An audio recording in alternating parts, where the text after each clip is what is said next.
So welcome everybody. Thanks for joining the DealMachine webinar tonight with Ryan Haywood. Ryan, why don't you give us a little bit of your background? You've been on before, but those of us joining tonight, I bet there's quite a few new people who haven't heard from you before. Can you give us like a five-minute little background about how you got started and how you got to where you are now? Yeah, absolutely. So we are in we're through our first year and halfway into our second year of wholesaling and investing. And what we had done, I'd been working in a W-2 job for several years. Really, the entire career I had was in W-2. We started investing in real estate. We had our first rental property, which was our first home. We tried to sell it and it couldn't sell, so we turned it into rental. And it's still today one of our doors and operates really good. I have a great tenant there. And then, gosh, it was October of 2019. Our third child was about to be born, and actually had just been born. And we decided that then was the time of all times to leave the W-2 job and dive in full-time real estate investing. We had followed Max Maxwell's 30-day wholesaling challenge. We got our first deal in 16 days in that challenge, and it was a awesome experience. I've always been a fan of sales. I've always been up for the thrill of a sale. Once I had that first wholesale deal down, I thought, man, I can do this. And so we just kept rolling with it. And DealMachine has been our number one resource. We use DealMachine 100% of the time. Last year, we completed 73 wholesales. This year so far, we're at 43. So we are cooking. Yeah, you guys definitely are cooking. I mean, it started with the 30-day challenge. What a great way to start. Hey, Tom Wertz, good to hear from you in the chat. And then you really took off from there. So for those of you who have not done a deal yet, Ryan, how in the heck did you do it in 30 days? I know it was a whole challenge, but like, what were some of the key highlights? You know, the consistency factor was what really was the biggest takeaway from that. And when we got that first one, which was a referral from a friend who knew that we were doing something in real estate, had no clue what we were doing. And so that's kind of the second deal that we ever did, which was the first deal that came from a postcard. I can remember clearly sitting in my living room, watching the kids, and all of a sudden my phone's ringing. Answer it, the guy there, and his name was Bill Clinton, of all names. What? Yes. So Bill Clinton calls and he's like, I got this postcard in the mail. And in my mind, I'm like, oh man, it worked. Like, he actually is calling me from this postcard. And so we went out and looked at the house. We negotiated the price, and then the process of finding a buyer to buy the wholesale from us, which took a little bit of time, but that worked out. And then once we had that, we consistently sent mailers every single month. We just continued to drive for dollars, continued to look for more and more ways. And then about maybe August or September of last year, whenever you guys launched the list engine, we jumped on that, and that's when things really started taking off, because then we were doubling up, doing driving for dollars, sending out postcards in multiple different areas with list engine. And I mean, it just took off. I mean, I think we were averaging maybe 2 wholesales from every 250 postcards. And then once list engine came out, it just went nuts. So a lot of fun. And we're still hammering it pretty hard. We're trying to grow into some other markets and following the exact same strategy that we did last year, and just kind of opening it up into other areas. So did you say when you were driving for dollars, you were getting a deal for about every 250 postcards? Yeah, about 2 deals actually. We averaged about 2 deals for every 250 postcards that we'd sent. And that's So postcards, not deals added. Wow. that's postcards. Yep. That's some of the best numbers that I've ever seen. It was weird, and I know that that's not consistent in everyone's market. It does, yeah, it does change from market to market. I've noticed Yeah. that just the price of the market actually is a big factor in how those numbers Yep, work. absolutely. Absolutely. No, we had found luck with that. In some of the other markets we've went through, you know, I can hit 500 postcards before I lock a deal down. But we're still seeing a significant number of callbacks from postcards. And so we've just the old adage, if it's not broke, don't fix it. And that's exactly what we've done. Now we've tried to utilize multiple different strategies to pile more onto our plate, using List Engine, Skip Trace. That has been a big time thing that we have found being consistent. You go driving for dollars and then just call the people right away. You're sitting in front of the house, you skip trace it, you start dialing the numbers, and we've locked down maybe 3 deals in this last month. 3 deals came from calling the individuals while I was standing in front of their house. Wow, that's great. Did you like say, hey, I'm outside your house, or did you pretend like you weren't there? No, I actually said, hey, I am on, oh gosh, what was the name of the street? Can't remember it now. But I said, hey, I'm sitting in front of this house on such and such street. And the guy that answered, he's like, yeah. And I asked him, I said, is this a house you'd be interested in selling? Absolutely. And I've got another one too. I'm like, okay. And so that very day, I got 2 deals out of that one call. And so, yeah, that's been a new strategy for me personally. I've got drivers that are going out and picking up deals. So my strategy of driving now has become going out, and since there's not as many that I don't have in my market, I'll just find the ones that, oh, that one looks recently vacant. I call them right away. Yeah. So, oh, that's amazing. Well, it's good to hear that you've expanded past driving for dollars to pulling lists, and you've expanded past postcards to skip tracing. And is there a reason why you didn't do it all at once right at the beginning?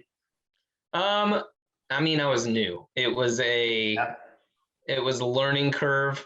It was a one-man show. I mean, I was sending the postcards, I was taking the calls, I was taking the pictures of the houses, making the offers, doing the paperwork, all of that stuff, which now we have a team that is able to help us get a lot of these things done, which then gives me more time to work on the business instead of in the business. But still keeping my hands plenty dirty in the business too. I love walking properties. I love making offers. I love getting the deals lined up with investors. That's just part of the sale thing that I can't get past. But yeah, there's a lot of things that I was doing last year that it was a bottleneck. It was crippling to growing the business to have to sit there and do contracts every night. Oh, I may have gotten 5 deals today, but now I have to send 5 contracts, and then I have to send 5 assignments, and it becomes your bottleneck very quickly. So we had to learn on the go, and but now we've got that going, and we're running into all kinds of new bottlenecks. So it's just every stage of growth, you're going to have something you'll need to get off your plate. Yes, so that you can grow to the next level. Yep, absolutely. So I wanted to open it up for questions for those of you who are chatting. Thank you so much for interacting. Type your questions in the chat. We're going to pick the best questions, bring you on live, and we're going to get you having a conversation with Brian. And we're going to have some fun answering your questions. So go ahead and start typing those in. And then Dakota, I think, are you going to be looking for bringing some people on? Yes, I'll be picking out some questions here. And if you wouldn't mind, could you just promote me to co-host so I can bring people on and off? Yeah. Awesome. There you go.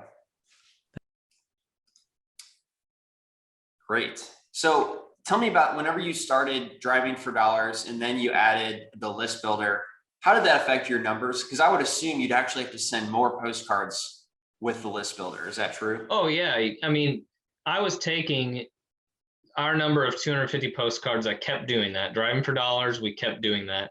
And then at first it was like, I'm just going to send, I pull a list of, I don't know, I think my first list had 1,600 on it. And I would just do like 50 at a time. So trying that and seeing how that was working. And as it was working, and as we found somebody to take care of the paperwork and we found other drivers, then I would start sending more and more and more. But it has been consistent, no matter whether it's through the list or whether it's through driving for dollars. Our deals have been about 2 for every 250. Wow. And I will say, going into that, this is what I was saying. It's not like that in every market, because one of the newer markets that we're in, I've sent 300 postcards before we got plenty of calls, but it was over 300 postcards before we got a deal. And then I thought, okay, well, we got another comparable market, and we've been hitting that market the same way that we've been hitting St. Joe, but the turnaround isn't the same. So we know that it's a little bit different. We're just trying to learn what's different about it, what grabs people's attention, how many postcards repeat do we need to send out. So that's something that we're doing now through the growth process. Okay, got it. All right, Dakota, let's bring on our first guest. Yes, absolutely. We are going to bring on Rick here. So Rick, let's bring you up. Ryan, what was the biggest deal that you guys did so far? We've had a $20,000 assignment. Yep. What's your average typically? That's good. We're still averaging about 5,000, which is what we averaged last year. And we've maintained that. We've tried to push the envelope to try to get bigger assignments, but then I kind of find myself falling back into the same pocket where things were moving really quickly and working out really well. But every now and then we'll get one that works out really well. Okay. Well, Rick says he doesn't have a mic or a camera. Dakota, why don't you try somebody else? I'll go back and find Rick's question real quick while you do that. Yeah, sure. Let's see here. All right, we're going to bring up Joe here. What was Rick's question? I think I just. Rick was asking, should we always find buyers before locating properties? Okay. What's your take on that, Ryan? How'd you guys start? Just find a house. Find a house, and if the deal is good, you're going to find a buyer for the deal. And we've been consistent with that, even in our own business. I mean, I don't have like, a million people that are all ready to buy. I have a consistent buyers list now, which is great. But I know at times properties were the bottleneck. So every time I went out and looked at a property, I evaluated it the exact same way. And if the numbers worked, I grabbed it. Whether I had a buyer for it or not, I grabbed it and then started talking to buyers. And we do that now. I mean, load up your plate, and then the process of disposition starts. That's when you get as much as you can and then start getting rid of them. So definitely don't wait. I mean, there's going to be deals out there that if you're sitting there waiting until you have a buyer, you're going to miss a lot of opportunities. Yeah. Joe, it's been a while since I've talked to you. It's good to see you. It has. I've been on and off due to various things, but how are you? I'm doing great. Well, what was your question? What are you working through today? Yeah, let me see. It's the same question. It's kind of broken down in 3 parts. So when you're getting those responses, be it by mail or call, the first part of the question is, are you getting a higher response in a certain price market? I know some people work $50,000, $60,000, $70,000 homes. Other people are in $200,000 homes. And then the second part of that would be, are you only picking the worst distressed looking homes in those areas to get your results, or just slightly distressed, looks, maybe it's vacant, maybe tall grass. And the third part of that is, when you call and get people to pick up, are you going out after work, 5, 6, 7 o'clock Monday through Friday or Saturday days? When are you getting that type of success with people picking up? Well, let's start at the last question. I'll go anytime. It's, to me, if they say, hey, I'm available from this time to this time, that's when I'm going to go. I don't care if it's Sunday. I don't care if it's Saturday. I don't care if it's Monday night at 7 o'clock. If they say I'm going to be available at this time, that's when I go and meet with them. The second part of the question, we've had them all over the board in terms of what condition they're in. And I don't necessarily think that there's one is better than the other. We get a lot more that are more aggressively distressed. That seems to be the most popular. But I don't pass on anything. I mean, if it's slightly distressed and the numbers still make sense, I take it. There's a house that we assigned last year in one of the best parts of our town.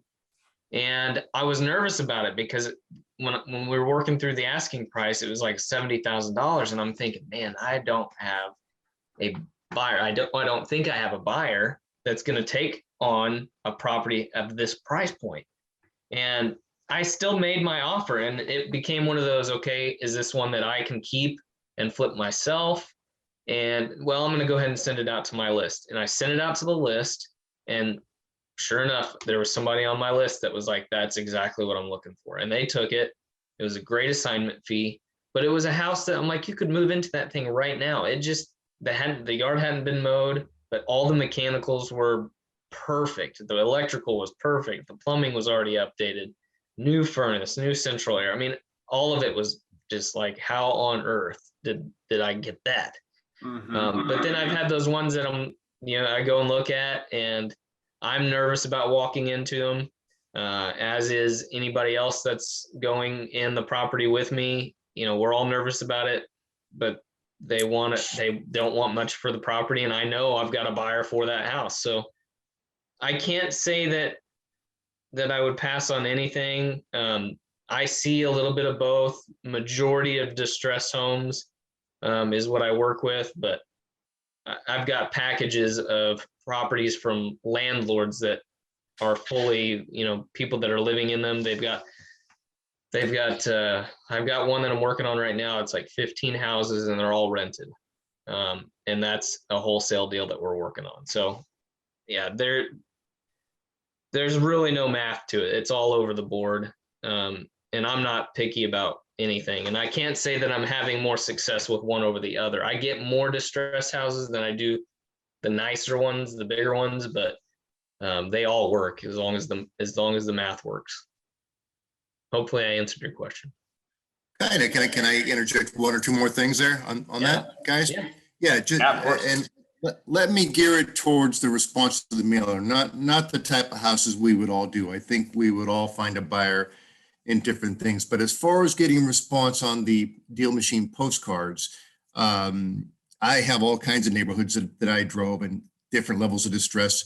When you're mailing out and measuring your response, are those coming more from distressed sellers in lower price markets when you're actually getting a response to your cards? That was more along the lines I was questioning. I was curious about the response off the mailers, not so much what you guys were actually doing. Yeah, no. And yes, absolutely. You get a bigger response out of the distressed neighborhoods than you do the other ones. I don't spend as much time in the nicer parts of town. I spend a lot of time in the more rundown areas, the areas that have a lot to choose from. But when I do, I mean, we did maybe 2 deals of houses that were in a nice area versus 71 that were all in more rough parts of town. So you definitely get, and I've heard many people say they, go where the deals are, and that's what we've kind of stuck with. I always get a wild hair. I'm like, I'm gonna go drive that neighborhood, and every now and then you find a deal out of it. Thank you so much, by the way, because I know that sounded nitpicky, but I can tell you there are nice parts of Florida I drove. And I won't go into the story. There are some stories that I brought back from that trip of driving. David, you probably saw, I spent 8 weeks exploring and driving with DealMachine a lot the first 2-3 weeks is when I was first using it. I have some fun stories out of that, but some of those lesser nice areas are where those stories are from. And I haven't marketed into those areas yet, only because I was hesitant on the condition of the neighborhood or the type of neighborhood, but I needed to hear it from you guys. So that's great. Absolutely.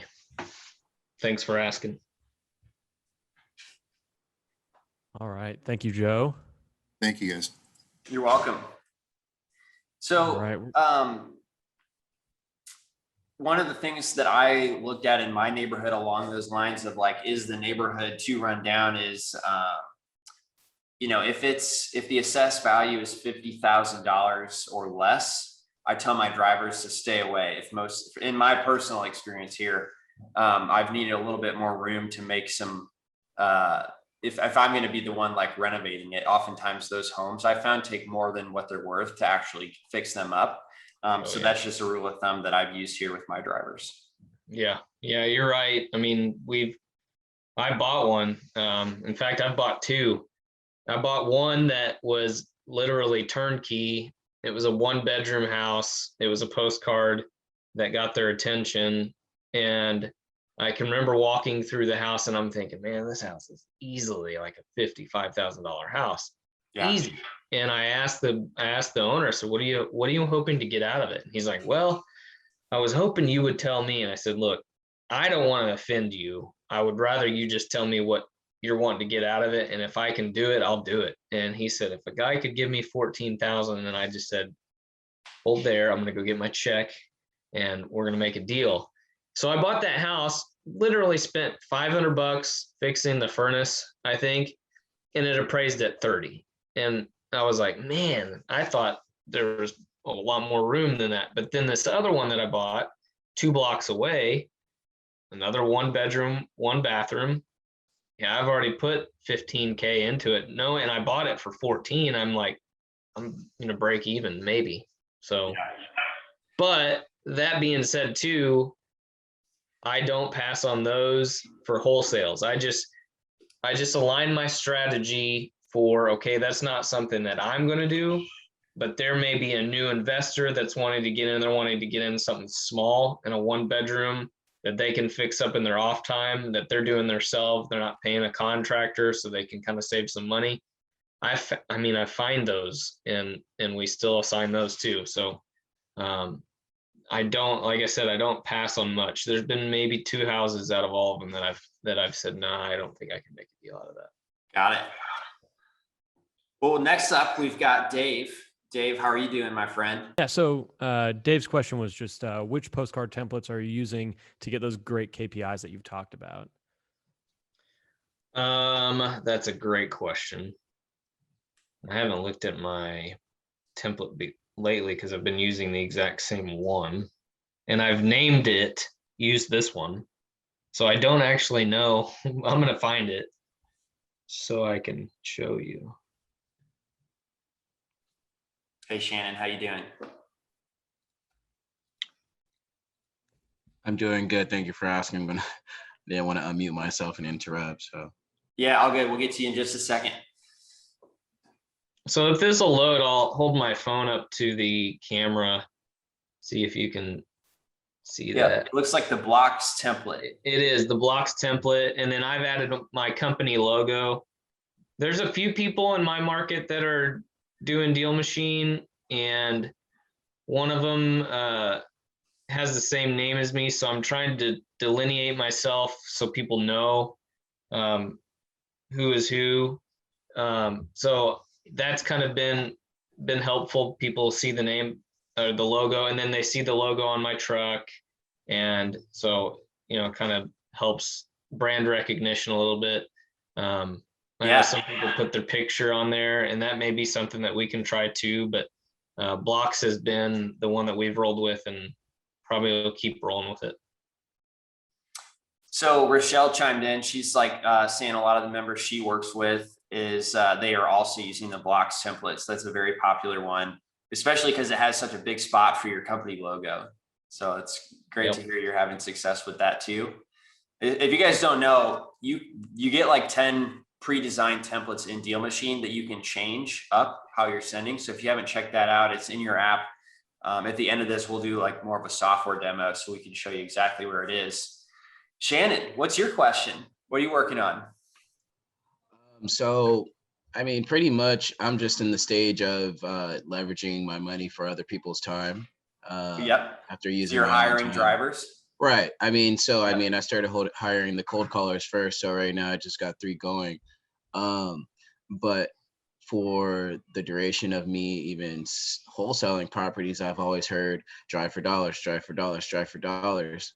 And I'm in San Diego, and you know, there's this is a good market to drive for dollars. So, I mean, my question is when you utilize the software, am I to provide my own driver, or does DealMachine also help provide a driver, or I provide my own driver and just use the software?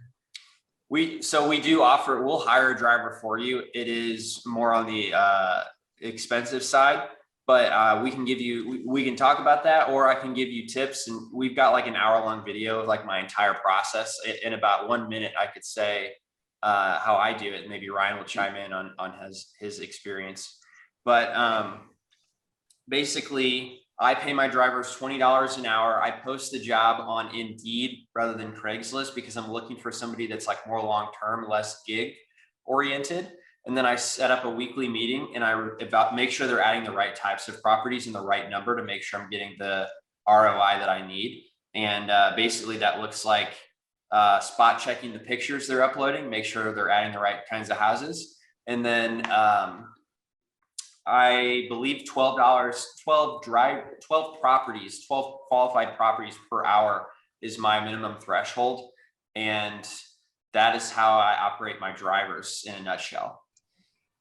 So if someone is not meeting that criteria, like it's like, well, you pull them to the side and say, hey, what's going on? Or yeah, well, if you have 2 drivers, I have them attend that meeting at the same time, and I don't pull them aside. I actually review it in front of everybody. And it's not to say like they're a terrible person, but it's to hold everyone accountable, and they're all hearing it at the same time. So they all kind of get automatic strike one because they've been there and they've heard the feedback, even if they're not the ones that were doing the thing wrong. And the conversation's just like, well, my threshold's 12 and you only added 10. So I can't pay you the full amount because you did less than what I agreed on. I'm going to go ahead and pay you for the 12 this time. But if it happens again, I really need to know in advance if you're, you know, if you can't make work because you're going on vacation or it. So I kind of coach them usually to have better communication than they naturally do. But yeah, that threshold per hour is I'm pretty strict on because but I give them a free pass, you know, the first time. right. So are you these people that you are hiring, are you paying them like a consistent paycheck, or is it, hey, I need someone to work $20 an hour every Saturday or every Tuesday? Or your market might be higher. The golden rule for me is like $5 more than what an Amazon driver would make, because an Amazon driver, they get a truck, they get free gas, they get benefits, but with you or me, they don't. So that $5 is like enough to make them excited about the staying at my job. Ryan, what's your take on all this? What we do with our drivers is we do $1 per lead. Okay. And then we also do a 3% commission on if one of their leads turns into a deal that we assign. And that works. One of my close friends, this was probably 3 weeks, maybe a month ago, was telling me how he was doing Uber and he was doing DoorDash. And I'm sitting there and I'm thinking, man, this guy's driving by a lot of houses. And I bet he would probably be interested in driving for dollars. And I mentioned it. I'm like, dude, if you're already driving by, I'll pay you $1 for every house that you add. And then I'll give you a 3% commission on anything that I sell from one of your leads. And in the first 2 weeks, I think he did like 125 in 2 weeks. And he was like stoked out of his mind with that. He's like, that's amazing. And I'm like, okay, I hope one of your leads turns into a deal because I want to pay you for that too. But even last year on our drivers in 1 month, I had they made $3,000 in their commission plus what they were getting in their dollar per lead. And so that's what we've done. It's working for us, but anything to motivate them is going to work. Yeah, question in regards to that. So if you're doing it based off that method, I mean, are you going through the list and saying, hey, well, this house doesn't meet the criteria of what I'm looking for, so I can't really pay for this house? Or it's just nope. You add it if it's this is I'll go over the criteria. This is what we're looking for. I want there to be an identifier that I can look at the picture and see, but I'm not going to be, and I'll explain why. I'm not going to go through it and pick it apart. A, because I don't have time. B, it's 45 cents for a postcard. And C, you don't know if what you just sent out might actually turn into a deal or not. So to me, it's like risk reward, like 49 cents, possible $5,000. Yeah. Well, I don't have the time to pick it apart. And I want them to stay hungry and go out and find me some deals. Now, if I were to see like an obvious, I'll give you this example, and it was my dad, which makes it even better. So I didn't like chew him out, but I gave him the stern talking to. I don't know if he was nervous or if somebody was looking, but his picture came back on this postcard and it was a picture of the street. Well, the owner, I actually personally know, and he sent me a picture of the postcard with a picture of the street. And so then I was like, Dad, like, what is the deal here? And I think it was just one of those, they didn't realize it didn't take the picture and they turned away. Yeah. And it snapped the street. But like, if you were seeing something consistently and monitor your return postcards, that's a good way to quickly like flip through it and see, oh, okay, yeah, why are we getting all the brand new builds over in whatever edition, then you'd have an issue. But a lot of times I've never seen an issue with any of the postcards that we're sending out. And like I said, to me, it's worth a shot. You don't know what position those people are in. They may be willing to sell and your postcard's the one that they saw. And we could utilize DealMachine for those postcards, right? That's okay. Just Absolutely. Not sure yet, because I'm gonna have the demo on Tuesday. So I just want to make sure. Yeah, man. Launch them out is so easy. It's so easy, especially driving for dollars. When you're driving, you drive by a house and you can just take a picture and then start mailer right then and there. So your postcard just went out. And that's the most addictive part of driving for dollars. And still something that I struggle with is I want to go out and find deals. And we have a goal every month. And if I'm monitoring our monthly goal and it's like we're low, then I'm jumping in the truck and I'm going to go drive for dollars because I enjoy it genuinely. So being able to send them out and knowing that you're sending them out through DealMachine, it's just easy. Keep everything as easy as you can, especially in this starting out phase. You want everything simplified, and DealMachine does that. You don't have to go out and have 5 different softwares and write down addresses. You have everything you need. And so just roll with it.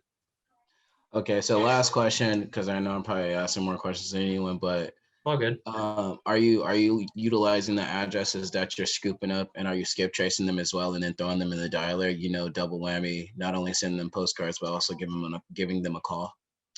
So we are probably not as aggressive on the cold calling as we could be. We do cold call. We have a couple different strategies that we're using on cold call.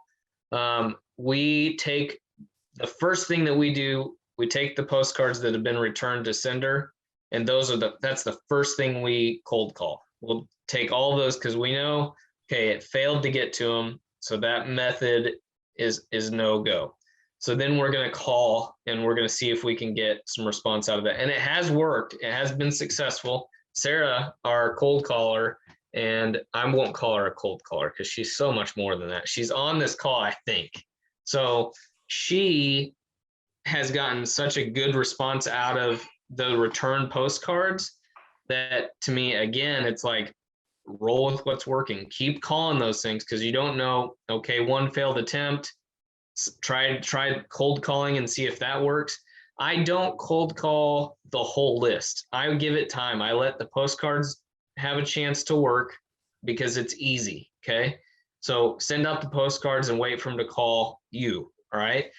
If you get to a point where you don't have anything in the hopper, start dialing stuff that I don't care if I sent them a postcard yesterday, call it and see what you can do. So hopefully that answers your question. Thank you guys, by the way.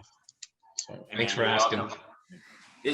Are you, I know I heard you say you're doing the demo on Tuesday. Is that with, who's that with?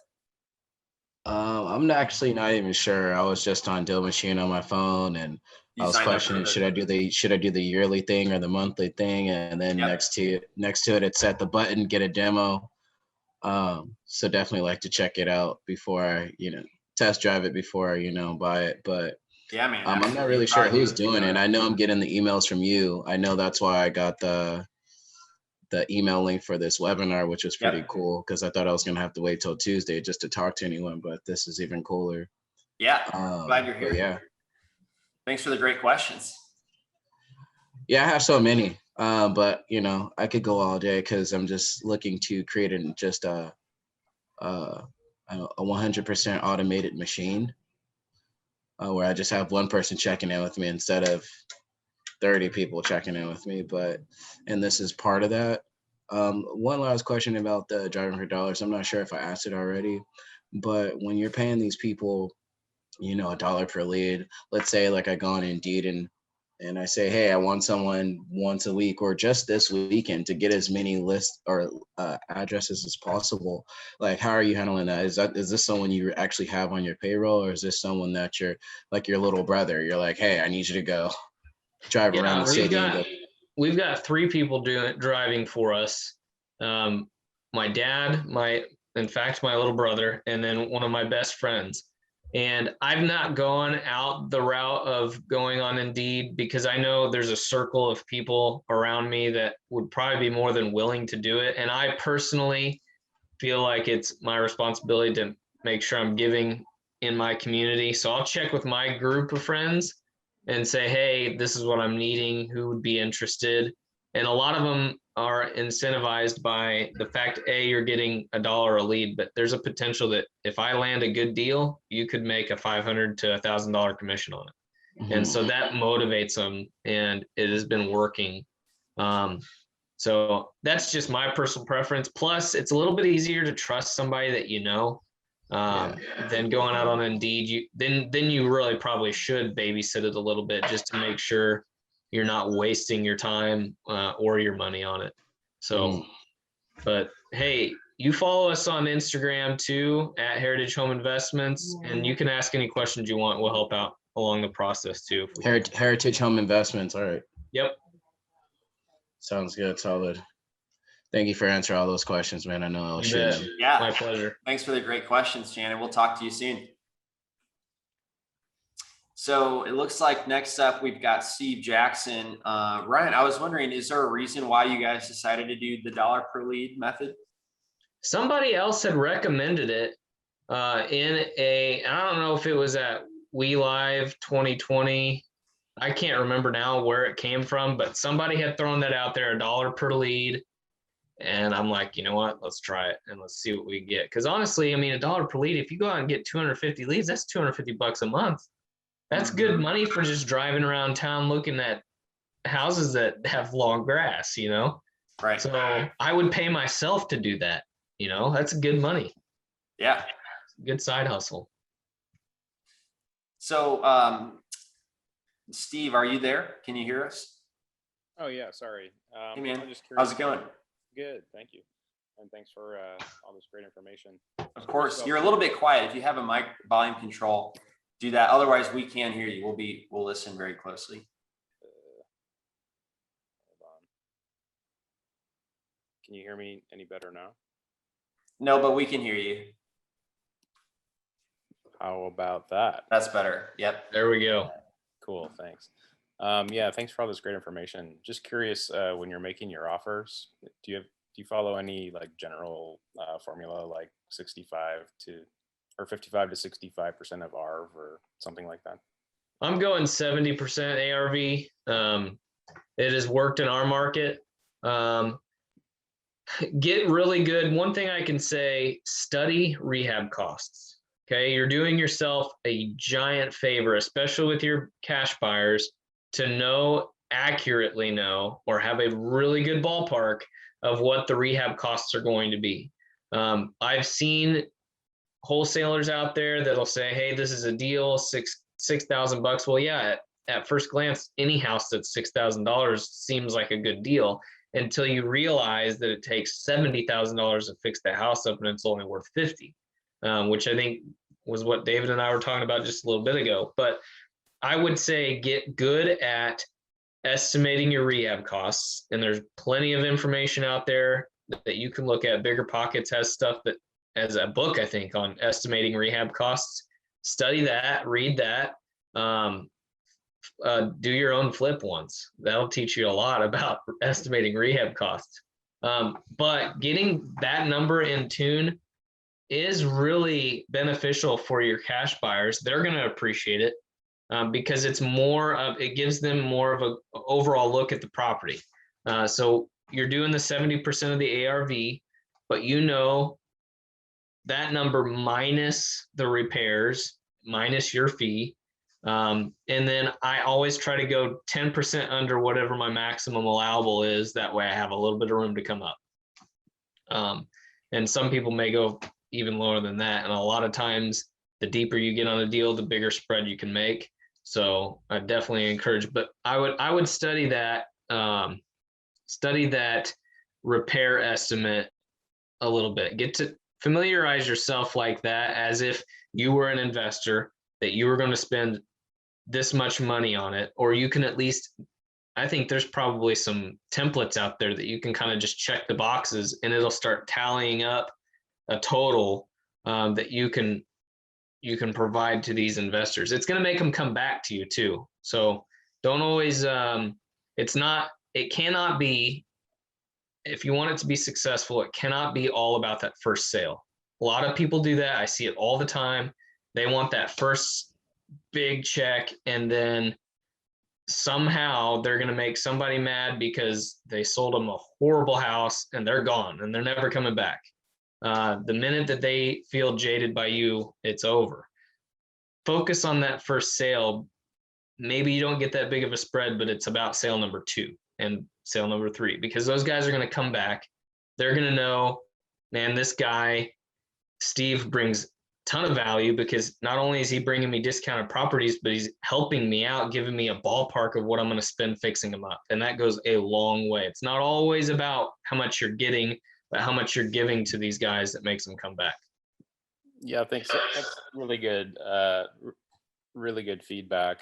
I asked the question because, like, we're in a hot market, so I was just curious if you were getting squeezed.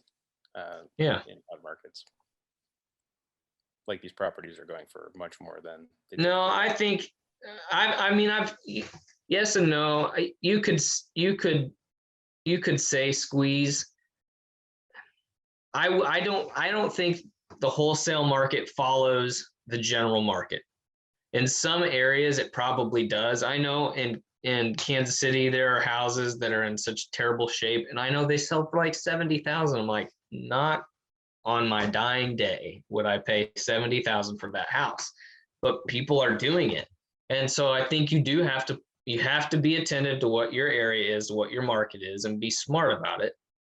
For me, I've found my niche of what our properties are, and I haven't seen a giant inflation on those. I'm still seeing consistent deals and consistent numbers, and I keep my assignments consistent as well, because again, it kind of goes back to that.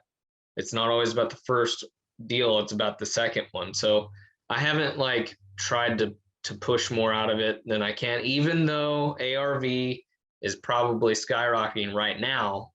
But don't judge your ARV off of the right now market or even the worst market, but find a middle balance and double check, like look at your, when you're finding the ARV, find 3 other, use your Zillow or your Realtor, your Redfin, and find a middle ground of what an ARV is.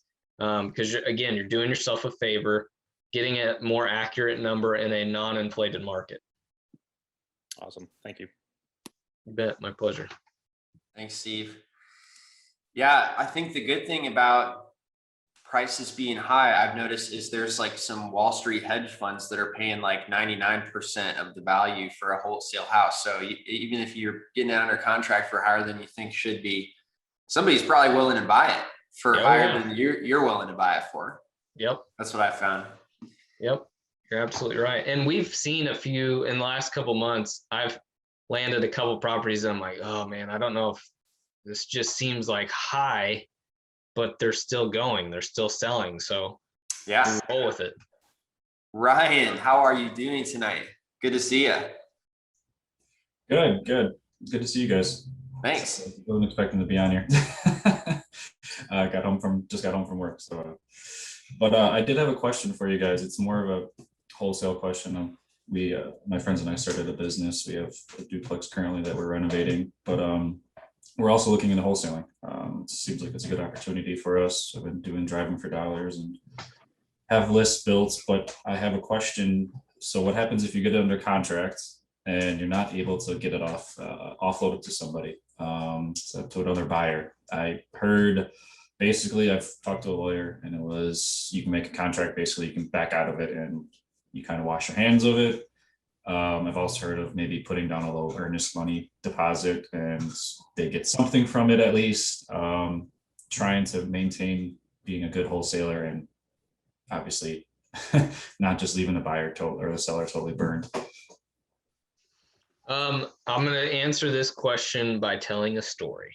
Okay. Because it's always something everybody freaks out about. And even the people that come and are like Sarah, for example, our team member, she had asked me the question, what happens if you don't find somebody to assign it?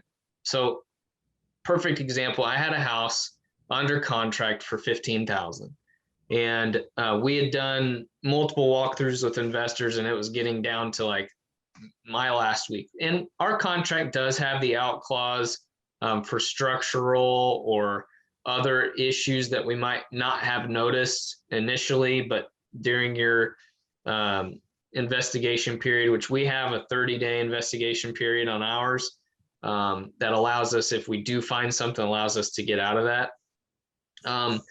But so we had this house under contract for $15,000. We were walking through it with one of our investors and went into the attic and did not notice on any of the other walkthroughs, and maybe it happened after, but there was a ceiling truss that had cracked and the ceiling was caving in. And so I'm like, oh man, that is not good at all. And so this investor wasn't necessarily scared of that, but they wanted to do a sewer scope. So they went and did that, and we found some issues with the sewer. The end buyer decided, okay, I don't think this is a deal for me, which then put me in that position. Okay, I have to call this guy and either renegotiate the contract, extend the contract, or break the deal. So I made that call, and it did not go good at all. It was well, you signed a contract, so it sounds to me like we're going to let lawyers do what lawyers do. And I'm just like, oh no. Like, I am not ready for lawsuits. Like, we were on vacation at the time this was all going down. And so I reached out to my lawyer. I sent him the contract. And he's like, there's really nothing there. You can just wait it out and see what happens. And so we kind of went back and forth a little bit, and it was looking like it was going to end with a lawsuit. And so the last thing I did was I reached out and I said, look, I don't want to break a contract. I've never had to do that. In lieu of breaking the contract, I'll pay this much for the property. I think I dropped it down to 10 instead of 15. And it was crickets. We waited maybe another week and finally got a text that said, let's take the 10 and go our ways respectively. And I was like, whew. So then I called this initial buyer back. I said, hey, we can get the price down. They said, yep, let's do it. And it all worked out. So I know the gut sinking nervousness that entails with that. That's the only time I've ever had to deal with that. And I'm getting better there's been deals I have to back out of. I get better at having that conversation of, look, this is what we offered. I know the whole as is, but we found this gigantic expense that we were not prepared for, which changes our numbers significantly. So, but don't look at it initially as breaking the contract. Try to renegotiate the price. Try to get the price a little bit better, and be upfront with whoever the investor is that's on the back end on what findings you may have. And sometimes, quite frankly, you offered too much and you might have to just break the contract. But just practice that conversation with somebody you don't like or somebody you do like. Just get used to having that conversation, because it's going to happen. And there's not any way around it. Yeah, isn't there mostly an inspection clause? Even if you're buying it as is, you could still say like, if there's something big wrong here, Yeah. we can get out. Yep, absolutely. Yep. Even though it's as is, structural issues don't necessarily fall under that as is clause. If you sign the contract and then in the discovery work you find a collapsed sewer, you're not buying as is the collapsed sewer. You discovered that after you put the house under contract. And that's exactly how you have to explain it, is we didn't know about this prior to making our offer. Now we do. Now the rehab costs are a whole lot higher than what we had expected. So yeah, you have lots of outs in contracts. So I definitely encourage to lean on those if you have to. Don't be scared to have that difficult conversation. Don't be scared to renegotiate if you have to renegotiate. Okay. All right, I appreciate the answers. Thanks, guys. My Ryan, pleasure. how's that duplex? It's going well, actually. It's the first house that I did a postcard for, and we got it. Love it. It's down to the studs, replacing everything. It's a 1922 duplex in Milwaukee, Wisconsin. So, Oh yeah, sounds like a lot of fun. and do us really well. Yeah, if I could show you the pictures, you guys would think otherwise. It was garbage up to our hips, every single level, basement all the way to the attic. It was disgusting, but I mean, that's where the money is, right? Yeah, absolutely. Thanks, guys. Thanks, Ryan. Appreciate it. Great answers, Ryan. Great story as well. And I'm really glad you avoided a lawsuit, but also I really doubt he could have done anything anyway, because a standard real estate contract would definitely honor a collapsed sewer, right? That's Yeah, no, and that's what we'd come to that conclusion, but it still didn't eliminate the nervousness you had with that was associated with the fact that they were going to try. Well, yeah, I never want anyone mad at me. I don't like that. Right, me neither. And so that was we felt like, after conversations with our attorneys, we felt like we're probably gonna be fine. But I still lost sleep over it. I've learned from it, and now if it happens again, I'm at least somewhat prepared. My feet are wet. Mm-hmm. I actually, hey, Michael, if you're there, I'd love for you to join us. But yeah, I had to renegotiate one. The seller didn't get mad at me or anything, but we actually discovered there was like really intense like chain smoker who lived there before, and we couldn't just paint the drywall, right? We had to like use a special Super Duty like sealer to keep that from coming through the paint, the smell over the years of smoking, or remove the drywall. So that's like a lot of extra expense that we renegotiated successfully in that case. That's good. Hey, Miguel, are you there? Can you hear us?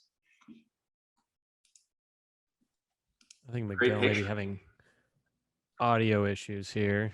Okay. Michael, are you there? I don't think he's there. What was his question? So let me pull it up here. Miguel's question, actually, well, Michael was up here first. What's the process you use to verify your property before you start marketing to it? Yeah, I'm sorry. Hit my mute button. Apologize. Can you hear me? What's up? Yeah, we can hear you.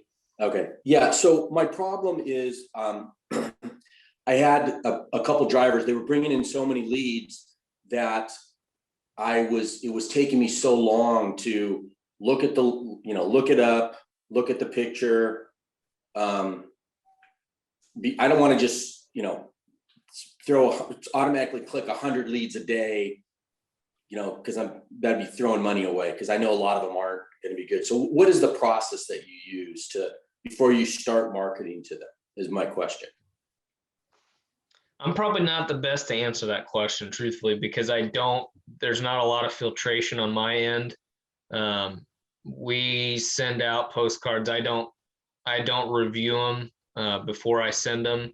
Now on like List Engine, it gives you a thumbnail. And so I'll just click the boxes of the ones that, okay, yeah, that looks like something I'd be interested in. And then I just, bam, start mailers on all of those. But that's about as much filtration as I'm going to put towards it. To me, unless I start seeing a big pattern of cards coming back in that look like it's a brand new house that was just finished, I take the chance on it.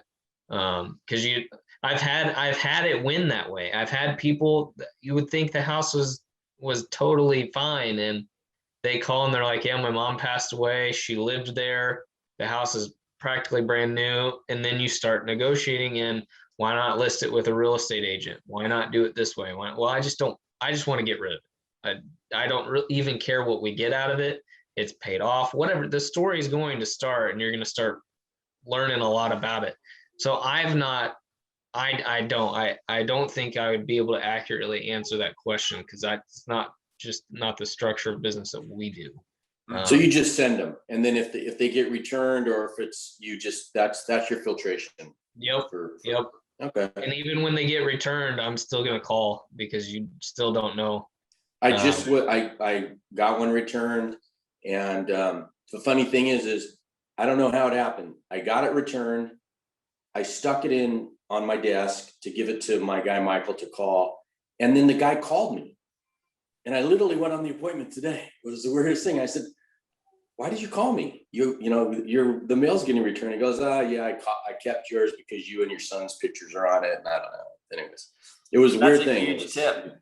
Definitely include your face or your family or you and your business partner or your dog. Yeah. So that's it. Thank you. Yeah. You're welcome. Thank you for the question, Michael. It looks like David is with us next. How are you doing, David? This will be the last question with Ryan. Then we're going to transition to a demo. So still don't go away, guys. But David, what's going on with you? Yeah, I snuck right in there. Thanks. And thanks for doing the call. A couple of questions. Since we're tight on time, let me pick the best. What are you doing? It might be a short answer. What are you doing for marketing beyond DealMachine, if anything? Nothing. That is the short answer. If I could sneak in another question then. Oh, yeah, do it. Get it. Yeah, okay. Go for it. Yeah, not rushing that was easy. you. That was easy. How often do you mail your leads? So I initially send one postcard to, let's say, I don't have a campaign. We go drive for dollars and we add the 250. They get one postcard. What I have done is I'll wait 3 months, and then I'll go back to that list of 250 that we did 3 months ago, and I'll send another postcard. In between that time, if we've got leads that are no longer on that list because we've assigned it or we've renegotiated it, we've done the process of taking those out of the list, so that they're not getting another one. But I kind of follow it by that. I haven't found, I've had so much success with one postcard. I didn't blast them all out there. Now I'm seeing that it's important to have consistency in the postcards for the people that did not respond. And even then I still get some trickle in. I get more out of that first postcard than I do the repeat. The repeat takes a while, but you can still get it in. So quarterly then? Yeah, I would go quarterly. That's what I've done. That's what you're doing now. Okay. Yep. Right.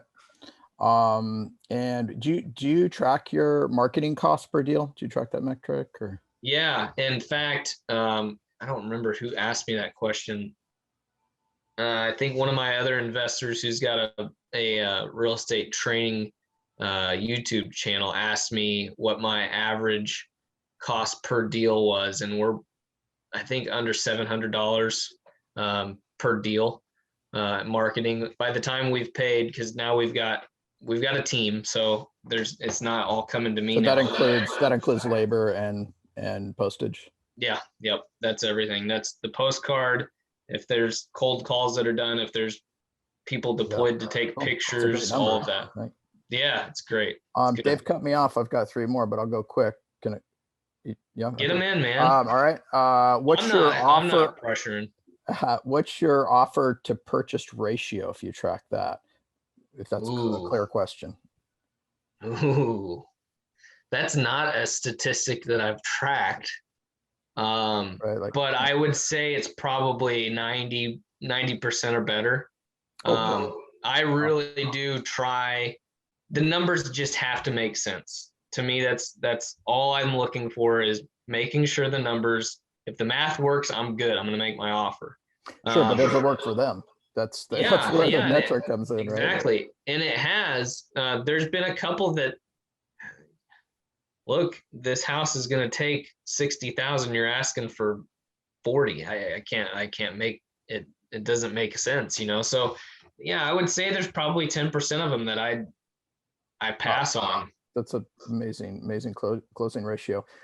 Do you make a terms offer in addition to a cash offer, or only cash? We've had terms offers, and we've done it maybe 3 times. And we've done, I think we've done it twice, where we did an owner carry, which I ended up keeping because I'm like, those are good terms that I just negotiated. I'm not going to pass that on. So there's been one case where we negotiated terms in addition to a cash offer. So here would be our cash offer. Here's what and this was on a hotel. So I don't know if any of you guys follow our Heritage Homes, but we went and we found a vacant hotel in our city, and I had an investor that would be interested in it. And we walked through the hotel. It had been vacant for 4 years, the craziest experience I've ever had. But we made a cash offer, or offer with you guys carrying the note.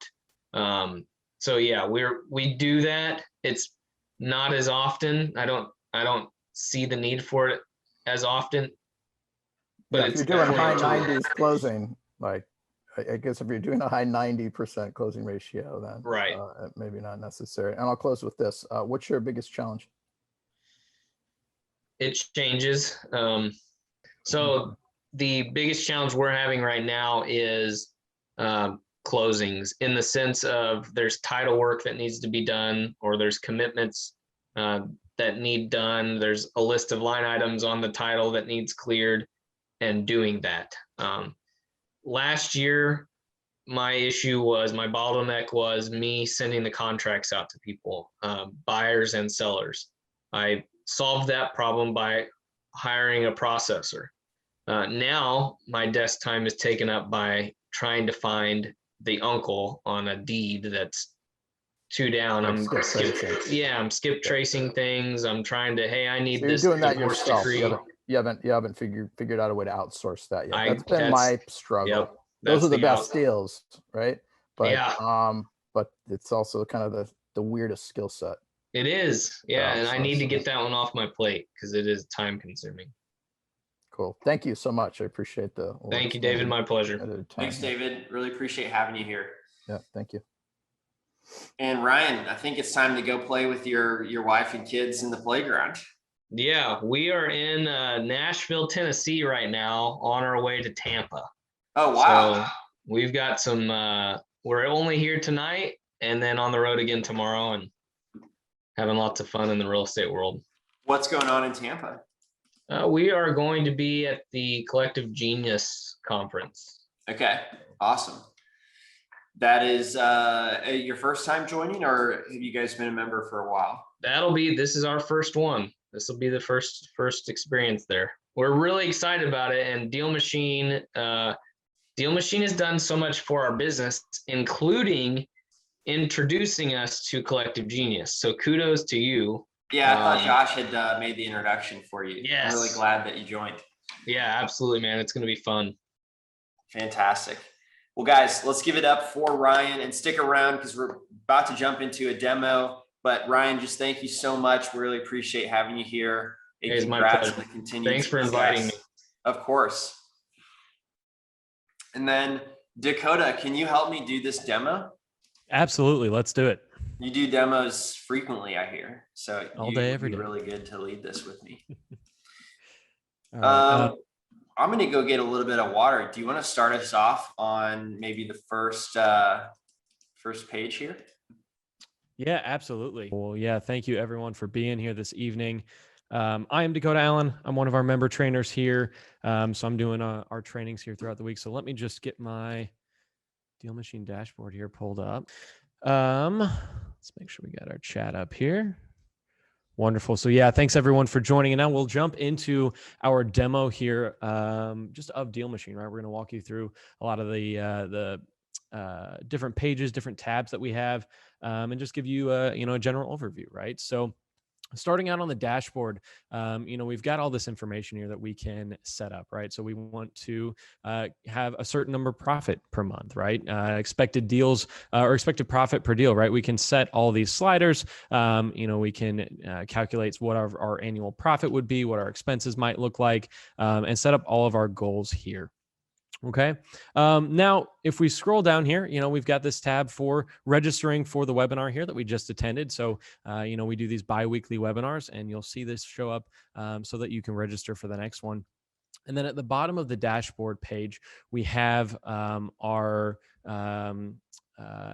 different trackers, right? That we can keep track of how many leads we've added, how many mailers we've got going, active leads, and then as well tracking our total investment over time, right? We want to be able to keep track of what we're doing, what we're spending, where it's going to, so that we can better, identify and see where everything's going, where everything's coming in. So we've got all this data here on the dashboard, right?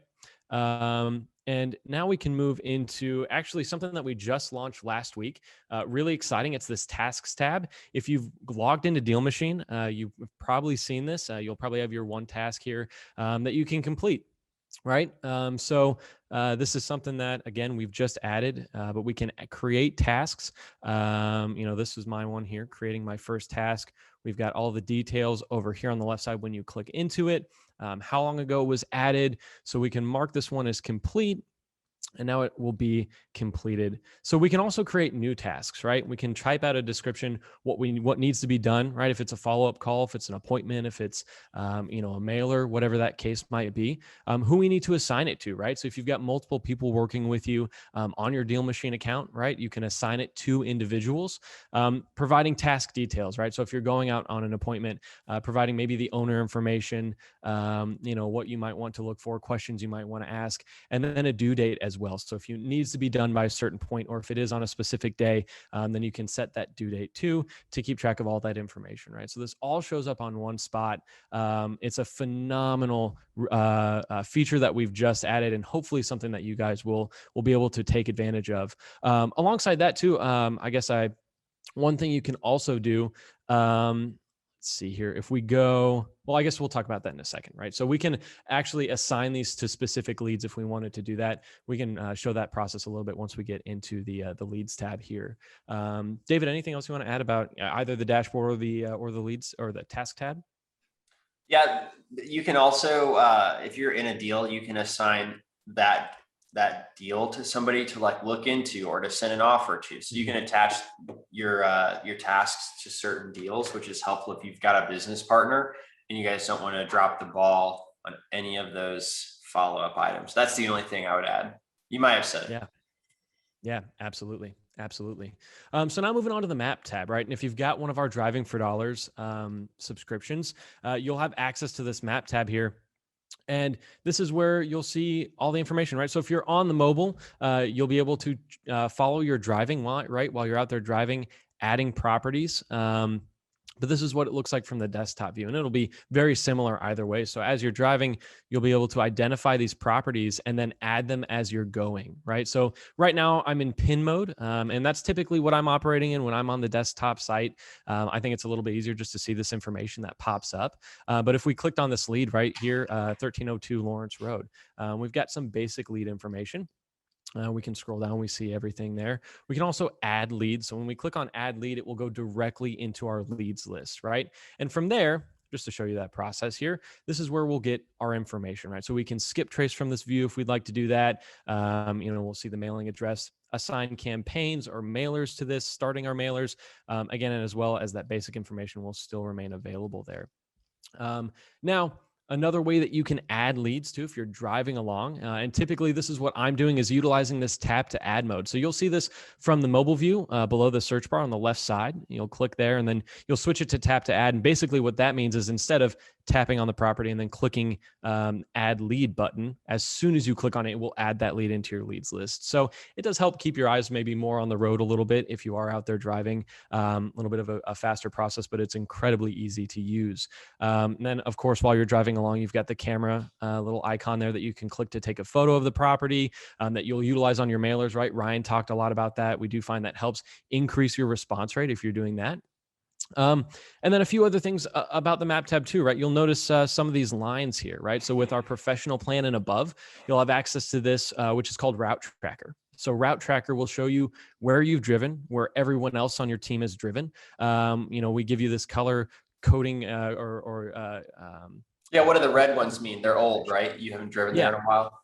Yeah, exactly. Yeah. So green is going to be, you've been there in the last 0 to 6 months, right? Past 6 months.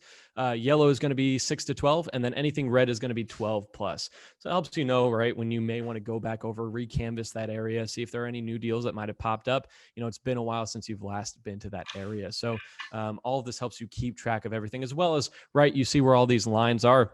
And as we get to maybe more of the downtown Indy here, right, we'll have a few more routes tracked, right? And we can, that way we're not overlapping, right? If we have multiple drivers driving for us, we're not overlapping on each other. We're not recanvassing areas that we've already been to. And again, that route tracking is available with our professional plans and above. And then with that too, you have route planning, which is something we've added relatively recently, but it will allow you to set up or define a specific area, similar to if you've pulled lists. And then you'll set up specific motivators you like to look for, and DealMachine will navigate you to those properties, right? So if there are specific ones that you want to focus on, or maybe you pulled a list, you can also drive certain lists as well. You'll be able to identify all of those properties so that you can take a closer look. Specifically for lists, if you want photos or if you want to see those properties in person, you have the ability to do that. So you have access to all of that. Now, alongside that, right, more about the map tab, we've got this highlight button. So highlights, if we zoom in here, we're on these streets here, we can set up certain properties that we may want to pay close attention to. So we've got these quick lists that we've developed. We've got presets that you can set up yourself. If you know there are certain properties you want to look at, you can set those up here. Or of course, you can custom define one down here as well. So, if we want to look for, let's choose a sale day, right? That's one of my favorites, sold over 5 years ago. We can apply that and now see all these properties that show up in this kind of, in this blue highlight, right? Those are properties that have been sold over 5 years ago. So those may be ones that you want to look closer into. Not that you're going to ignore all the other ones, but they're just ones that you may want to spend a little bit more time on as you're driving by. And you'll see we actually have quite a few of these added here. Now, there are also these presets, right? So you can select these presets. We'll select this absentee owner one, right? And don't forget, you always have to click that apply preset button to be able to see these. So we can see these, but these presets, we can also, if we go into this edit button, we can assign them to our deal finders, right? So if we have people out there driving for us and we want them to focus more intently on these properties, then we can utilize these highlights. And whenever they're going driving, those are the highlights that will appear, right? So you can set these up to be a preset specifically for your deal finders. Yeah. David, is there something I know you have you have a few people that are driving for you. So yeah, no, you did it perfectly. I was just kind of compliment you on your demo giving. I'm so glad you took control because you give demos better than I do. Thank you, David. I appreciate that. So we've got all these things that we can pay attention to, right? We've got these different, so yeah, here we see these driving routes. You can choose to see them or not. You know, if maybe you're looking on the desktop and you're just trying to look over areas, you might not care so much about the routes. You can turn them on and off here, label properties. You can select what you want to show up, right? So we have the address number, but if we want to see the full address or the owner name, you know, typically property address is easier, especially as you're out there driving, right? You know, you can, that's just easier to identify those properties and add them as you're going. And yeah, so then we can, you know, we can also see this view here from the desktop. But that's a majority of the map tab, right? That's a lot of the functionality that you have within that. Again, David, I'll open it up to you. Anything else that you'd like to add there? I was just going to follow up on Steve Jackson's question. AJ Oh, yeah.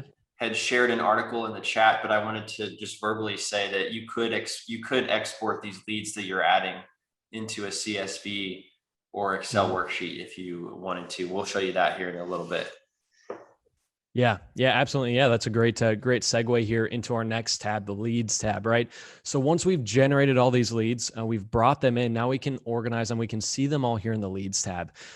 So we've got, you know, all the you know, I guess columns up here that we can, column names that we can identify our properties from, all the information. Clicking into individual leads, again, we'll see all that information we saw from the map tab earlier, right? So once we've added them, we'll still have access to all of this information here. So you've got this over here. We're going to roll back to that here in just a little bit, actually. You've got your search bar, right? If you're looking for a specific property, you can type that, the address in up here. Importing a list, right? So like David was just talking about, if you've got a list you'd like to import, you know, you've got a CSV you'd like to import, you can do that and then load it right into the leads tab here within DealMachine. That way you can set up your mailers, set up, you know, skip tracing and then cold call, whatever else you're doing from there. We've got our filter button, right? So we can identify specific lists. Maybe we pulled a list we'd like to look at in particular, right? We can see that. If we want to sort by lead statuses, right? We want to see how many are with marketing or how many, you know, maybe we've sent an offer to, you know, we can identify those as well. Any custom tags we've created. So you can create individual custom tags for properties. So maybe while you're driving for dollars, you know, you want to have ones right for trash or hoarder, right? Rust, damages, needs repairs, so that we can, again, better identify these properties. That way we can, you know, create our list of maybe high, medium, low priority properties, so that if you're just starting out, right, we're targeting our most important leads as aggressively as possible, right? We're making our marketing dollar go as far as possible for us. Continuing on, right, we've got all of these filters that we can filter these properties by, just depending on how we'd like to see them, what we'd like to look at. All of this information will show up here in our filters. We can edit the columns, right, depending on what information we want as our column headers. The different views, right? We can click on these here if you want to increase the size of the tabs. Can make it a little bit easier to identify those. You know, sometimes they can be a little bit small when you're looking at them from there, right? That little bubble can be a little small, so we can increase the size of those as well. And now let's roll back into the leads tab here, right? So we've got our information. If we skip trace, we've got our phone numbers here. We've got email addresses, right? Once we've skip traced them, we can start our mailers. We've also got this tab here at the bottom. So we've got this activity tab. If we want to type notes, right? Maybe we just received a call back from a seller. We need to type a note into it so we can tie it directly to their lead. We do it from here, right? That tab at the bottom. We've also got your tasks, right? So if you did, like David said, you wanted to assign a specific task to a property, you can do that here as well, right? And you go through that same process, create that task, and then you can track it either from in here, or you can track it back from your tasks tab, tag other team members, right? If you needed to do that too. We've got the messages tab, right? If you're using our SMS feature, you'll be able to access all of your messages directly from that lead. And then comps too, right? That's something that, again, we've added on pretty recently. So you can pull comps directly from within DealMachine as well. Comps is an essential tool for any investor, no matter if you're seasoned, been doing it for 20 years, or you've just started out. We need a way to base what we're going to offer off of, right? So we need a way to pull those comps. Again, you can do that directly within DealMachine. And now, last but not least, we'll talk about, you know, exporting lists, right? So if we select these leads, we can select all of them on this page. We can select ones individually. We have, you know, bulk select options for mailers, for sending SMS messages, changing lead statuses, adding to a custom list or a specific list. We can do bulk skip tracing. We can do from here as well. And then in this more drop down, right, pausing mailers, mailing options, there's that export leads button. And then you also have this option to permanently delete. don't typically recommend doing that, right? Because if you permanently delete it, you know, either yourself or a deal finder could be liable to add that property again. So it's best to just update that lead status to put it into the trash. And to show you where that's at, right down here below the address itself, you click there, we can update our lead status as well.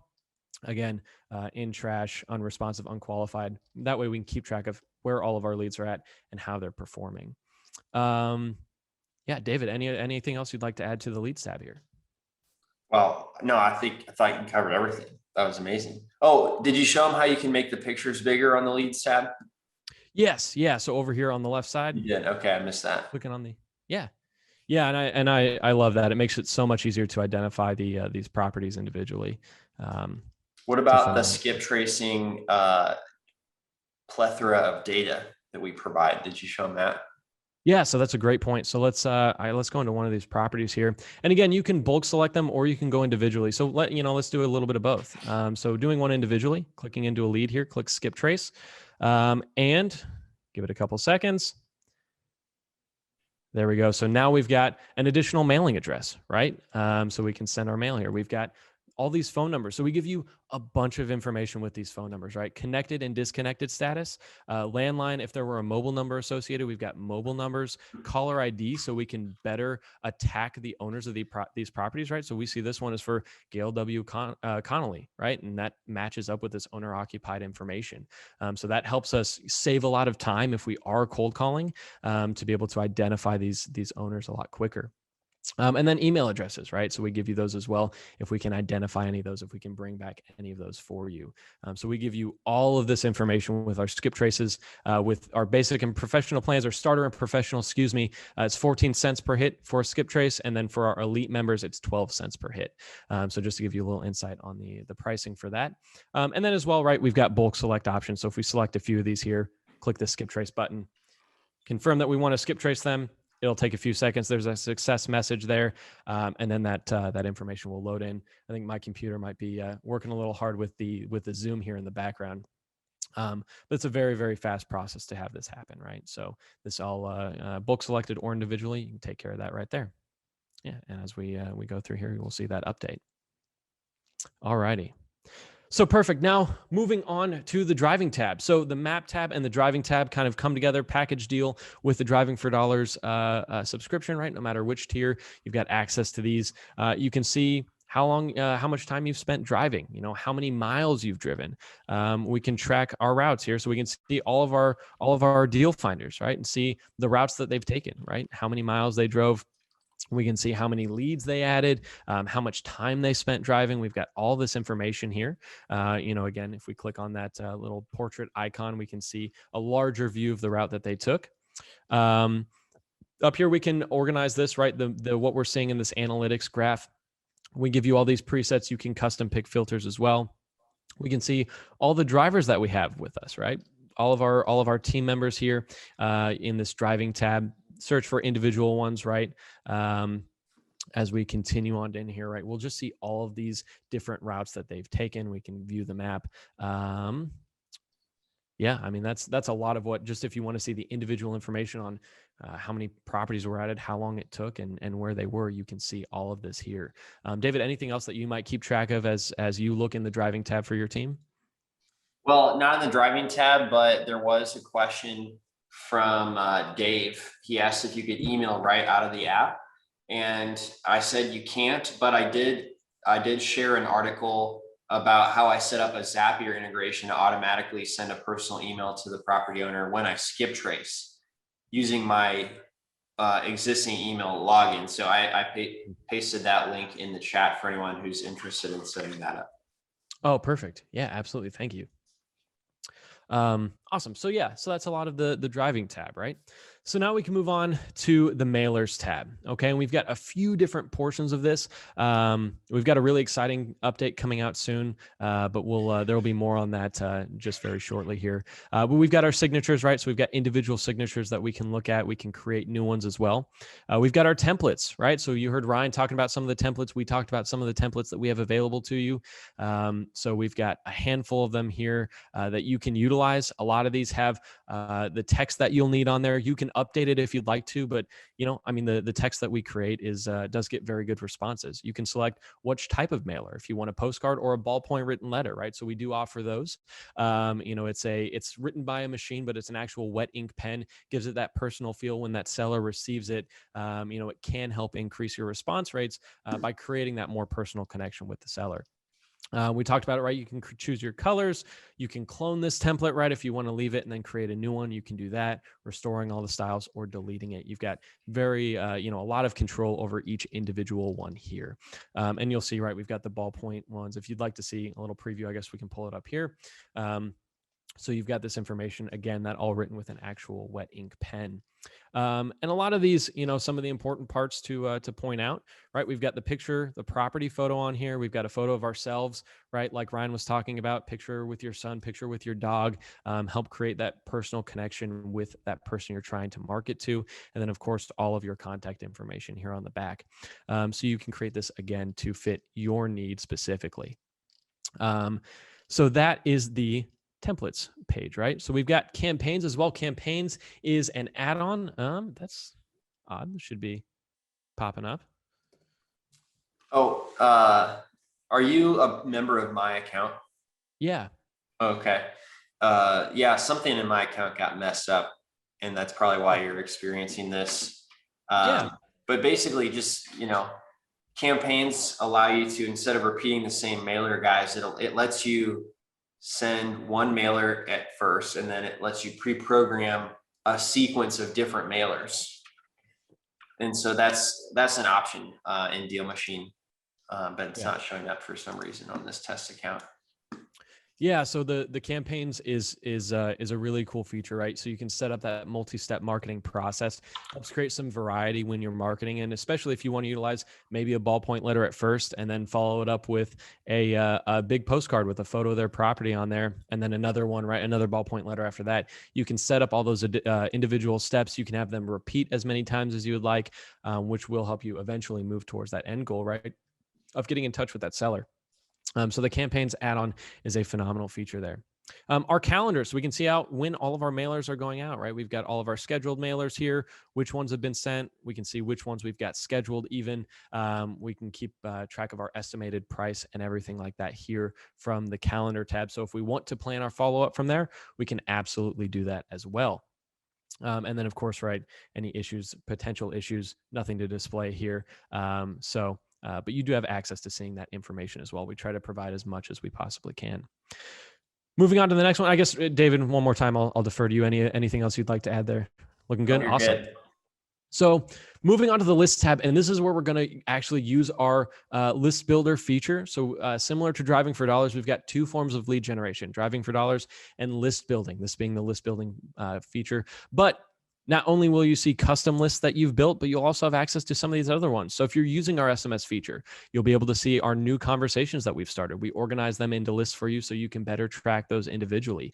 Any bulk skip traces that you've done, as well as any custom lists you might have created, you'll be able to track all of those here. As well as, right, the main feature here, building a custom list from scratch. So we give you 3 different ways that you can select your market, a city, zip code, or a custom drawn area. I love the custom drawn area. It gives you so much control. So this is as zoomed out as we can get. We can select a custom area, or what I love to tell people, right? You can go even down to, right, a square block. When we define our area that we'd like to look in, there's our boundary, right? So now we're looking just in that small area, or we can back it up even more and we can look over this larger portion of the map here. Excuse me, I'm not great at drawing boxes, but that is what it'll look like, right? And we've got these boundaries. Keep in mind, anything that would be on the line would get pulled in as well. Typically, that's not going to be a huge deal, but just know that can tend to happen here. So we've got our area. Now we want to select our motivations. We've got 3 different ways to do that. We've got our quick lists. Our quick lists are phenomenal. The one that I really like to point out, that owners of multiple properties. A lot of people like to look at this as just lead generation, but we can also utilize it to find buyers as well, or potential buyers, right? Potential investors if we're wholesaling. So we can, if we've got a property under contract in this area, let's look for owners of multiple properties, create a list of that, and then reach out to them because they might be more likely to invest in another property, right, than someone else. So So that's just another way to think about list building on top of lead generation. We've got presets, right? So if we've created presets driving for dollars, we've got specific lists that we've pulled here or that have been successful. We may want to create a custom preset for that as well. We'd be able to define that. Or of course, our custom list where we can select each one individually. We've got tons of different filters that you can select by, all the way down to property information, unit count, right? And then of course, you'll name your list, you'll select if it's a smart list, and then continue on from there, right? And just, for anyone that's utilizing ListBuilder, create that list name as specific as possible. It helps you when you're referring back to it in your leads tab, so that you know exactly what you're looking at. That way you can better target those leads that are in that list. So just a little piece of advice. And then smart lists, right? We'll talk about that real quick. Smart list creates a dynamic list. So we update our data weekly, right? So if any properties maybe the following week fall into those filters that you selected when you were creating those lists, they will automatically get added in. And in the same way, right, any ones that would fall out of those filters would automatically get removed. So it creates this dynamic list that's constantly moving. And we have this sync marketing to smart list feature as well. Now, this is awesome. If you guys have a specific list that you pull that you know you always want to market to, right? It's one that's been successful for you. You can define that boundary, set up a smart list, and sync it to the marketing list, which means you'll constantly be sending mailers to those leads in that list, right? So that's a great way to utilize that. Again, if you know there's a specific subset of filters on here that have been successful for you, you can make sure that you're always marketing to them in that way. So a little bit about the list builder. That's a kind of a quick overview. We do have more trainings on these with myself if you are curious about those. David, anything else that you'd like to add about the list tab? I really like the way you share the list tab. Awesome. I don't have anything else to add right now. All right, perfect. So moving on here, we've got one of our last ones, which is the messages tab. So this is if you have our SMS feature, we can see all of this information. We've got our conversation feed on the left side. Click into each individual one. We can see all of this information, the phone numbers that we're sending from. We can create notes or set tasks as well on these, right? So if you've been communicating with someone over SMS, and again, you have an appointment that's been set to go see their property, create a task for it, right? Assign it to yourself, assign it to the person that's going out to see that property. That way we can keep track of it, right? And it does help keeping everyone accountable as well. And at least at the very least up to date. We've got our filters up here. One of the ones that I love the most is mentioning me. I know when we were utilizing this, I would tag David in a bunch of conversations. So when he was tagged, he would go in here and filter by mentioning me, and all those conversations he was tagged in will show up there. So we give you several great filters, but mentioning me is really the one that I like to point out for those of you that are working with other people. Of course, once we've selected our filter, we've also got our sorting feature, just depending on how you'd like to see them show up in that feed there, right? We can see lead information. So we've got our basic lead information here, or we can see all of the lead info, right? And from here, we can select the messages tab. We've got all of our lead information. Anything we might need to reference will be on this left side of the screen. And of course, all the functionality will remain on the right side. And then of course, we provide a lot of information like you saw with our skip tracing. Do not call lists. We're going to make sure that you guys aren't reaching out to them. Known litigators, again, we're going to try and keep you as safe as possible by alerting you of those and restricting your access to sending text to them. So it's a fully compliant, system, and it's something to definitely check out. Again, we have a specific training for this if you would like to check it out. It is a phenomenal feature. David, again, anything else from you? You're rocking it. Awesome. So moving on, just a couple left. We've got the More tab. The More tab is going to give us a few options. One being team. We can see all of the team members on our account. We would be able to add new team members as the team owner, right? We'd be able to add new team members or, recruit drivers as well if we're recruiting individual drivers. This get free leads is a phenomenal thing. If you've got people that you're inviting, you'd like to invite them to DealMachine, send them this code, right? Use this get free leads tab, send them this code. They will get $5 worth of deal credit each time someone activates their account with that, and you will get $5 worth of deal credits. That can be used for skip tracing, for sending mailers, for anything inside DealMachine that would utilize those deal credits. And you keep track of those here at the top of the screen. I don't know if I mentioned that, but that's a great way to just help out your friends and also help out yourselves, right?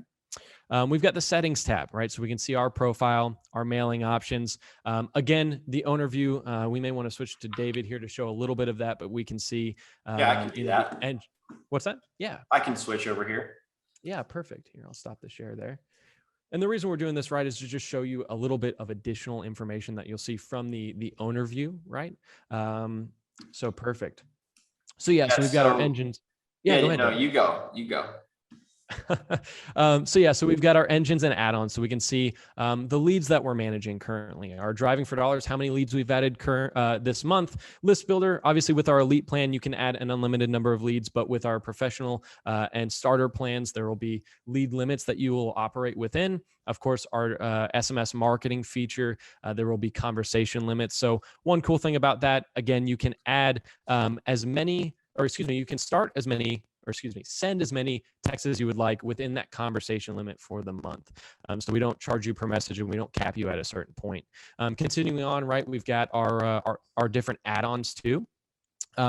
So we've got campaigns, right? The campaigns we touched on. Street Pick, if you are driving for dollars, and we do have a lot of our members that maybe are focusing mostly on volume, right? They're out there and they're trying to add as many properties as they can every single hour. So they're not stopping to take photos, or you're a list builder member, right? And you're only pulling lists, so you're not actually seeing these properties. You can utilize our Street Pick add-on here, which will automatically assign a Google Street View photo to your properties, so that you can still have a property image, a property photo, to be able to attached to your mailers that you're sending out, right? So you can still create that personal kind of, hey, I was driving by your property, or I've seen your property and this is why I'm interested in it. You'll be able to see all of that there. And of course, mail tracking, one I didn't actually touch on. So it will allow you to track USPS scan events. So you can see when things will be delivered, when they're estimated to be sent out. Anything that's returned to sender as well will also update that lead status to return to sender, which means we're not going to be sending out any more mailers either. So that is a phenomenal add-on to keep in mind as well. And then last but not least, comps. We've talked about that too. Comps is essential for any investor, regardless of if you're starting out or if you've been doing it for 20 years, right? You guys understand the importance of having comps and a way to pull those in to be able to, base your offers off of, right? It helps you negotiate with your sellers, but also with your end buyers, both with a lot of confidence because you've got that information in front of you. So that's the engines and add-ons, right? But most of it, right, you can add these add-ons, or you can keep track of all of your other engines that you're currently utilizing. Yeah, David, anything else you'd like to add maybe about I think that was most of the settings tab there. I think you did a phenomenal job explaining the settings tab. The only other thing we didn't cover under the More tab is this request feature page. And this is where you can request features, and then we listen to them and decide, and it helps us prioritize what to build next. Yep. So there's a lot of ideas. Feature is. Oh, sorry, David. Yeah, there's a lot of ideas. So you can search for what you want, and if it's not there, then you can add it. Yep. And then the last thing is the help tab. Would you want to tell us about the help tab? Did you say me or AJ? Sorry. Oh, perfect. Yeah. So the help tab. You got it. Yeah. Oop. All right. Yeah. So the help tab, right? The help tab is just the place where you can contact our support team. Our support team as a member is available to you from 9 a.m. to 9 p.m. Eastern time, all 7 days of the week, right? So they are a phenomenal resource to reach out to, whether it's a question about a product, a question about your account or billing or anything like that. Our average response time is under 5 minutes. So we'll get back to you incredibly fast within that 9 a.m. to 9 p.m. Eastern time window. Absolutely utilize them. We have the best customer support team in the business. They are a phenomenal group of people, and they are incredibly knowledgeable, and will be able to help you out with exactly what you're looking for. So definitely utilize them. Alongside that, in our help tab, we've got our instructional videos. If you'd like to be sent to our YouTube to see some of the videos that we have available for you, walking you through our products. Our YouTube, again, a phenomenal source of information. All of our previous webinars are up there. This one will be up there on Monday. We've got our different playlists that you can utilize. So we've got product tutorials. We've got, plan breakdowns. You'll see there, we just posted that 6 days ago. Success stories, right? So we try and provide as much information, as many resources as possible to make things as easy for you guys as humanly possible. And we don't only post tutorials, right? We've posted theory videos in the past. We've got a thought leader series, videos with Tarek and with Cody Sperber, and all of these phenomenal resources within the real estate investing community. So definitely check that out. And last but not least, my favorite tab, maybe I might be a little biased, is our training tab, right? So this is where you can register for any one of our 5 trainings that we offer. We've got our DealMachine overview, which is kind of our 30,000 foot view of who we are, what we have to offer. Driving for Dollars will walk you through that process. What does Driving for Dollars look like? How does it integrate with DealMachine, right? Wholesaling 101, more of one of those theory courses, right? But in a live format with one of our member trainers, Dan Regan. But we'll walk you through the wholesaling process, right? What that looks like, contacting buyers or sellers, talking to sellers, taking the photos, everything like that. Our SMS feature, right? If you would like to learn more about that, see how it operates, and get more information, I would definitely recommend attending that. We hold that every single day of the week at 11 a.m. Eastern time. And then we've got 2 other ones here, or hold on, one other one here, which is ListBuilder. The ListBuilder 101 being our breakdown of ListBuilder, what that looks like, how to utilize it, things to be aware of. And then, of course, these are all in a live format. So just like this, they're a great place to come and ask any additional questions that you guys might have. It's either myself or our other member trainer, Dan Regan, and we love to communicate and connect with as many people as possible on these trainings. So absolutely join them. We would love to see you there. I know I love our trainings. Hopefully you guys will find them as great resources as well. David, anything That else? was an amazing demo. Thanks so much, Dakota. Guys, let's give it up for Dakota for taking us through everything that DealMachine has to offer. And it was really exciting to see that, because usually I'm the one that gives it. And it was an honor to step back and see how well you do that. And I took some notes myself as well. So really appreciate you guys interacting with us tonight. We do have a next upcoming webinar, right? You guys can find that in your dashboard. When is that? Let's take a look. Yes, June 3rd.